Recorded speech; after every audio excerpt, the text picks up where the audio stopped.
वैशाख महीने में बाबा शंकर को जो चढ़ाया जाता है और पूर्णिमा के दिन शंकर कह रहे हैं, माँ उमा से, माँ पार्वती से मेरा महेश कह रहा है, मेरा बाबा भोलेनाथ, मेरा बाबा विश्वनाथ, मेरा त्रिकालदर्शी कैलाशी अविनाशी कह रहा है कि हे पार्वती,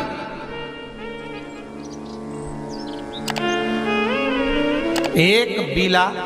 एक बेल जो मुझे समर्पित करता है और समर्पित करने के बाद उस बेल की महत्वता देखिए, जो वैशाख महीने में बाबा शंकर को जो चढ़ाया जाता है और 1000 अश्वमेध यज्ञ का पुण्य फल हम प्राप्त कर लेते, मात्र एक फल चढ़ाकर, मात्र एक फल चढ़ाकर। हे पार्वती, संसार का मनुष्य जब मुझे वो बेलपत्र समर्पित कर, वो बेल का फल समर्पित करता है, पार्वती वो फल जो मुझे चढ़ता है, फिर मैं भले नर्मदा के जल से निकला हुआ कंकर शंकर क्यों ना हूं,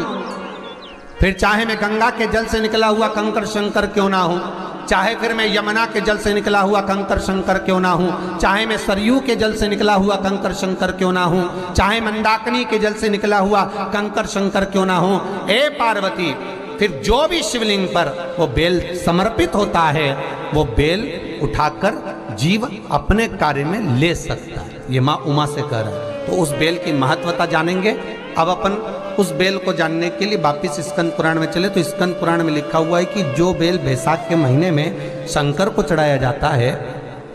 वो बेल का फल उठाकर रख लिया जाता है। वैशाख के महीने में उस चढ़े हुए, बाकी के आपको बेल का फल खाना हो तो बात दूसरी, पर चढ़ा हुआ जो बेल का फल है वो पूरा वैशाख नहीं खाना। वैशाख के बाद में अगला जो महीना आए, उस महीने के अंदर उस फल के अंदर का गुर्दा निकालकर उसको सुखा लीजिए, और सुखाकर जिस व्यक्ति को पथरी की बीमारी हो और जिस व्यक्ति को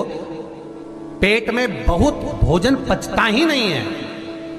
पूरा शरीर पाचन क्रिया बेकार हो गई, उस व्यक्ति को केवल 7 दिन तक शंकर पर चढ़ा हुआ वो बेलपत्र प्रदान कर दीजिए, पथरी भी बाहर और पाचन क्रिया भी ठीक, जिंदगी भर तकलीफ नहीं।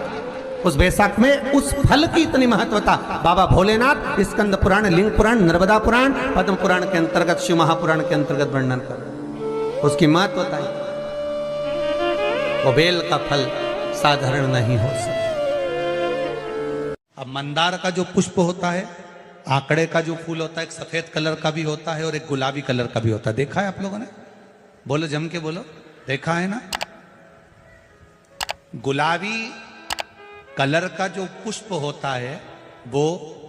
आप मंदार का, आंकड़े का जो गुलाबी कलर का पुष्प होता है, आप टीवी पे देख रहे होंगे, एक सफेद देख रहे होंगे, एक मंदार का गुलाबी फूल, नीला कलर का फूल देख रहे होंगे। जो नीला कलर का जो पुष्प होता है, गुलाबी कलर का जो आंकड़े का फूल होता है, प्रयास करना, जब किसी विषम परिस्थिति में फंस गए, विषम परिस्थिति, जब आपको लग रहा है कि मुझे बहुत भय लग रहा है, कुछ बुरा होने वाला, आपको लग रहा है आज मेरी उल्टी आंख बहुत फड़क रही है, कुछ गड़बड़ होने वाला, आपको लग रहा है मेरी सीधी आंख फड़क रही, कुछ गड़बड़ होने वाला है, तब केवल वो नीला जो गुलाबी पुष्प है मंदार का, उसको कहीं से लाकर शिवालय में अशोक सुंदरी वाली जगह पर स्पर्श कर कर शिवलिंग पर आप चढ़ा दीजिए। आपकी विषम परिस्थिति कैसी भी होगी, वो रास्ता बनाकर बाहर निकल जाएगी, आपको फंसना नहीं, परेशान नहीं। मंदार आंकड़ा, सफेद आंकड़े का पुष्प भी भगवान शिव को समर्पित होकर, जैसे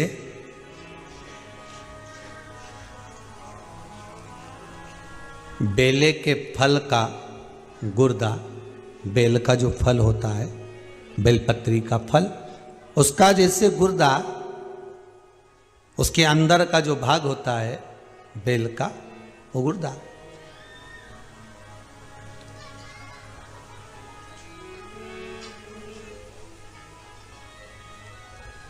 उसको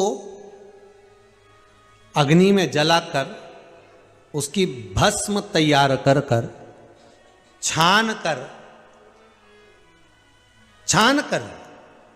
जब जब आपके यहां विद्वान ब्राह्मण शिव जी का अभिषेक कराते हैं, पूजन कराते हैं, तो उसमें लिखते हैं पूजन के साहित्य में, बेलपत्री, धतूरा, दुर्वा, ये उसमें नीचे लिखेंगे भस्म। लिखते कि नहीं लिखते? लिखते हैं ना, भस्म अभिषेक में चाहिए रहती है, तब उस भस्म का थोड़ा सा भी भाग आप अगर शिव को समर्पित कर रहे हो तो ये जान लें कि शंकर मनवांछित फल प्रदान कर रहे हैं, शिव फल प्रदान कर रहे हैं।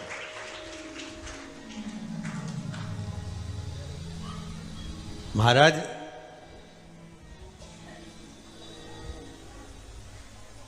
बेलपत्री के वृक्ष के नीचे बैठकर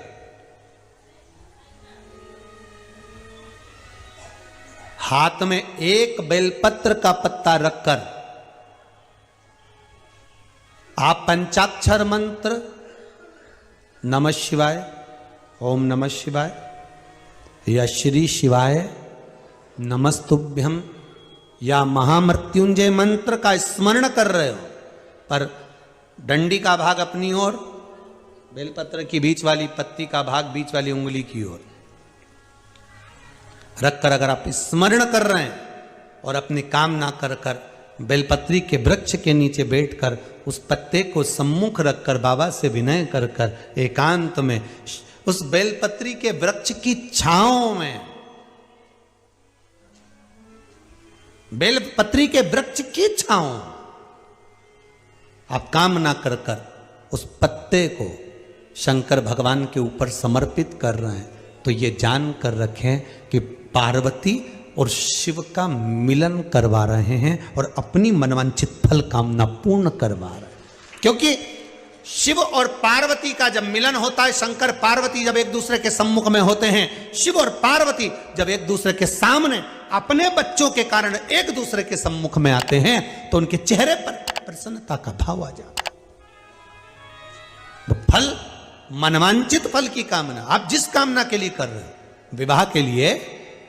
नौकरी के लिए, सर्विस के लिए,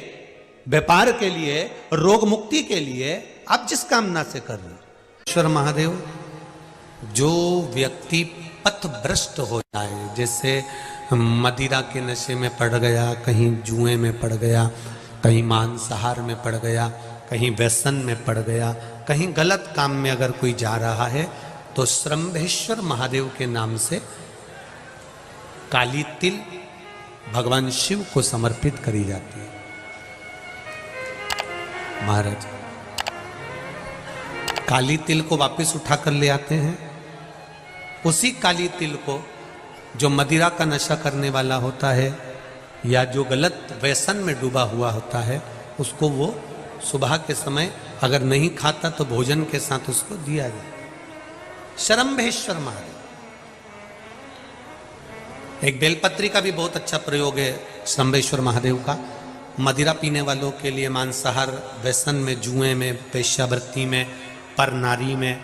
गलत जगह पर जो डूबे रहते हैं उनके लिए। पहले की कथा में उसका वर्णन किया है बेलपत्री का। श्रंभेश्वर महादेव, एक बार सब बोलेंगे, कौन से महादेव?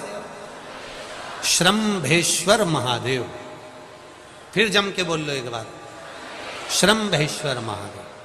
जब हमारे घर में क्रोध बढ़ता है या कोई गलत कार्य में जाने लगता है, तो श्रंभेश्वर महादेव का हमें शरणागति लेना चाहिए, श्रंभेश्वर महादेव का पूजन करना चालू कर देना चाहिए। कई लोग कहते हैं महाराज जी ये श्रंभेश्वर महादेव का मंदिर कहाँ मिलेगा, हम कहाँ पूजन करने जाए? कहीं नहीं जाना, तुम्हारे घर के पास में जो शंकर जी का मंदिर है वहीं जाओ, उसी देवालय में, उसी मंदिर में जाओ, श्रंभेश्वर महादेव के नाम से जल चढ़ाना प्रारंभ करेंगे। वो जल जो गलत संगत में पड़ा हुआ है उसका आचमन कराना प्रारंभ करेंगे, अपने आप उसकी धीरे धीरे बुद्धि सुधरना प्रारंभ हो जाएगी। ऐसा श्रंभेश्वर महादेव का 1000 अश्वमेध यज्ञ का पुण्य फल हम प्राप्त कर लेते हैं। मंदार और शमी ने, दोनों ने मिलकर भगवान शिव की आराधना करी और देवादिदेव महादेव ने वर दे दिया, सुनो शमी और सुनो मंदार, यदि कोई भूल से भी आपकी पत्ती, आपका पुष्प मुझे समर्पित कर देगा, सुनो मंदार, सुनो शमी, अगर कोई भूल से भी आपकी पत्ती, आपका पुष्प मुझे समर्पित कर देगा, उसे 1000 अश्वमेध यज्ञ के स्नान का जो पुण्य होता है वो एक क्षण में प्राप्त हो जाए। हजारों अश्वमेध यज्ञ का पुण्य, हजारों अश्वमेध यज्ञ का पुण्य एक क्षण में प्राप्त हो। ये मंदार, ये शमी, हजारों अश्वमेध यज्ञ का पुण्य एक साथ। शमी की पत्ती देखी है आप लोगों ने? जम के तो बोले जरा, देखिए। मंदार पुष्प भी देखा हुआ है। अब शमी की जो पत्ती होती है, उस शमी की पत्ती को भगवान देवादिदेव महादेव पर चढ़ाने का, शमी की पत्ती जो होती है, उस शमी की पत्ती को चढ़ाने का एक नियम भी होता है। थोड़ा सावधानी से सुनना इस नियम को, जो आपके जीवन को सार्थक बना सकता है। शमी की पत्री को चढ़ाने का एक नियम है, बड़ा सुंदर नियम, आपके जीवन में उतारने लगा। महाराज, जब सारा श्रृंगार मेरे देवादिदेव महादेव का हो जाए, बहुत ध्यान से सुनना, ये प्रसंग आया नहीं पहले, आज अगर कुबेरेश्वर बाबा की पावन धरा पर यह प्रसंग निकला है तो उसको ध्यान से सुनिए। पत्ती, शमी की जो पत्ती होती है, उस शमी की पत्ती को कब, कैसे और कहां चढ़ाना चाहिए, और शमी की पत्ती का फल क्या होता है, वो भी अपन समझ लें उसको। शमी की पत्ती, संपूर्ण स्नान भगवान का हो जाए, संपूर्ण स्नान। आप समझें उसको, जैसे ये शिवलिंग है, जलाधारी, जल निकल कर जाने का स्थान, गणेश, कार्तिकेय, अशोक सुंदरी, जलाधारी मतलब माता पार्वती जी का हस्त कमल, शिवलिंग शिव का स्वरूप, ऊपर जो जलाधारी लगी है उसमें से एक एक बूंद जो पानी नीचे गिर रहा है, जो पानी नीचे गिर रहा है, शिव जी की बेटियां जया, विषहरा, शामली बारी, दौतली, देव, शिव जी की पुत्री बेटियां। जब देवादिदेव महादेव को शमी का पत्ता चढ़ाया जाता है, कब चढ़ाते हैं? जब आपने संपूर्ण जलाधारी को हाथ से साफ कर दिया हो, शिवलिंग पर जल चढ़ा दिया हो, शिवलिंग का पूरा श्रृंगार आपने कर दिया हो, संपूर्ण श्रृंगार मेरे देवादिदेव महादेव का हो गया, संपूर्ण श्रृंगार। बाबा को चंदन का लेपन, अबीर, गुलाल, अक्षत, बेलपत्र, धतूरा, जो भी तुम्हें चढ़ाना है सब कुछ तुमने चढ़ा दिया, सारा श्रृंगार मेरे देवादिदेव महादेव का हो गया। तब शमी की पत्ती को मां जगतजननी की जो जलाधारी है उस पर मात्र स्पर्श कराकर शिव के शिवलिंग पर आखिरी में समर्पित कर देना चाहिए, जिससे हमारी मन की जो कामना है वह मां जगतजननी देवादिदेव महादेव से उनके कानों में श्रवण कर। शमी पत्र का एक बात और स्मरण में रहे, शमी पत्र की बहुत एक बात और अपने स्मरण में लीजिएगा। शमी पत्र की जैसे शिवलिंग, जलाधारी और स्थान, जब बहुत ज्यादा मात्रा में दरिद्रता होती है, बहुत ज्यादा मात्रा में बहुत कष्टमय जीवन, जब तुम्हारी चित्तवृत्ति में आए, जब तुम्हारे मन में आए, धन भी नहीं है, पैसा भी नहीं है, बहुत दरिद्रता का जीवन है, बहुत दुखी जीवन है, तब बेलपत्र और शमी पत्र का प्रयोग जरूर करके देखना। प्रैक्टिकल करने में कुछ नहीं जाता, प्रैक्टिकल करने में क्या जाता है, करके देखना। उस समय पर वो कहते हैं ना कि कोई कहने वाला कह दे कि महाराज जी, वो एक महाराज प्रवचन दे रहे थे और प्रवचन में देते देते देते देते किसी ने, महाराज जी प्रवचन दे रहे थे कि मदिरा का पान नहीं करना चाहिए, नहीं पीना चाहिए, गलत है, नाली में पड़ा होता है, व्यसन में पड़ा होता है, ऐसा पान ना करो। एक महाराज का पेचेन वाला खड़ा हो गया, उसने खड़े होकर कह दिया, ओ महाराज तुम इतनी बड़ी बड़ी बात कर रहे हो, तुम्हारा सगा भाई तो पी के नाली में पड़ा, गटर में पड़ा। महाराज जी को क्रोध नहीं आया, समझ थी। महाराज जी ने कहा, भैया देख, मैं भी प्रवचन दे रहा हूं, मेरा भाई भी प्रवचन दे रहा है, मैं मुंह से समझा रहा हूं कि पीकर लोग नाली में गिरते हैं, गटर में गिरते हैं, मेरा भाई प्रैक्टिकल करके दिखा रहा है कि मत पिया।